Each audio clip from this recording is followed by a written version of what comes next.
Hi, hello, I hope you're in fine voice. Now, what do the letters IVR stand for? Well, they stand for Interactive Voice Response, or sometimes you might see it written as Interactive Voice Recording.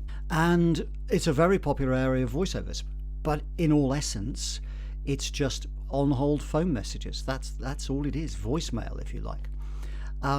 But IVR, the IVR industry can be quite sophisticated as well. So it may be at the simple end, it may just be, thank you very much for calling, we're not available at the moment, please do leave a message. On to a more sophisticated one whereby you're being redirected to various departments, like press 1 for HR, press 2 for sales, and so on. And they can be dynamic as well. So in some cases, the IVRs need updating because the company or the organization is changing on a regular basis, or changing what it offers on a regular basis. So you're called back to do repeat work, which is fantastic. If you can get repeat work in voiceovers, it's like gold dust. So grab that with both hands. So what's the best way to approach this in terms of performance when it comes to doing your voiceovers for an IVR?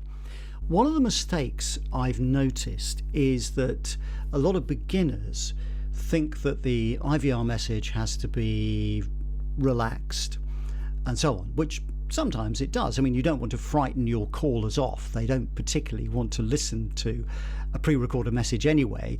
And that's your cue, really, to be as human as possible.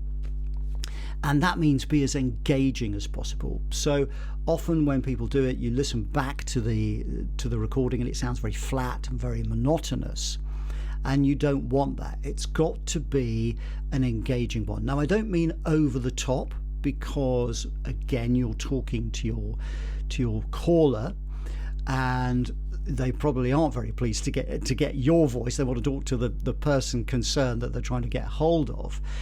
But that means you're the gatekeeper. So you need to be as friendly as possible, as energetic as possible, without going over the top. And you need to engage that listener in many ways and just say, look, don't worry, we're going to put you through to the right department, hold on there, I'm a nice friendly voice, honest. And you, like I say, you are that person, that intermediary, if you like, between you and the company, or between the caller, and the company. So it's very important that you sound great. So don't be fooled into thinking that your performance has got to be too laid back, because you'll sound a bit disengaged and a bit flat. What about charging? How much would you quote for an IVR job? Well, it's going to depend how long it is, but I would say start with a basic minimum. So you want round about £50, maybe $50 if you're in the States, or more, and include in that fee a number of prompts. So say half a dozen prompts. So you say, look, my absolute basic for this particular IVR job is £50, but in that I include 6 voice prompts. So, press 1, press 2, go to this department, press 3, now hold. They would all count as individual lines. They're individual prompts.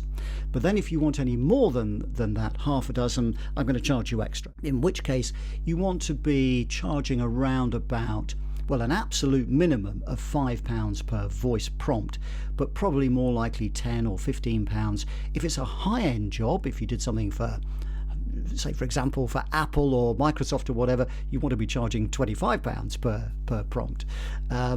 But anywhere £5 upwards per prompt, and that will give you a fairly good rate there, I think, and an amenable one to the clients, an acceptable one to them as well. There you go, everything perhaps that you need to know about IVR, Interactive Voice Response. Okay, thanks very much for watching today. Look after your voice and see you next time.